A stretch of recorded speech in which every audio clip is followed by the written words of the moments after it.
నాన్న మన పెళ్లి గురించి పదే పదే అడుగుతున్నారు. ఏం చెప్పమంటావు?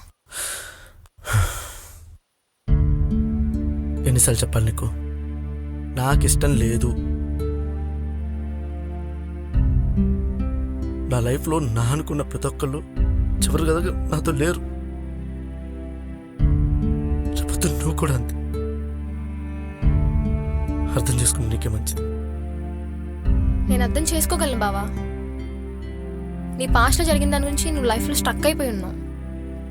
నీ మనసులో ఎంతో బాధ ఉంది, ఎన్నో క్వశ్చన్స్ ఉన్నాయి. దానికి నువ్వే సమాధానం వెతుక్కోవాలి. అప్పుడే నీ లైఫ్లో నువ్వు మూవ్ ఆన్ అవ్వగలవు, నీ గోల్స్ని నువ్వు రీచ్ అవ్వగలవు. లేదు నేను ఇలానే ఉంటానంటావా? అలానే ఉండు. నేను నీకోసం వెయిట్ చేస్తూ ఇలానే ఉంటా. నేను నీకోసం వెయిట్ చేస్తూ ఇలానే ఉంటా. నేను నీకోసం వెయిట్ చేస్తూ ఇలానే ఉంటా. ఎందుకురా అలా అంటావు? ఎప్పుడు నీతోనే ఉంటాగా, ఎప్పుడు నీతోనే ఉంటాగా, ఎప్పుడు నీతోనే ఉంటాగా.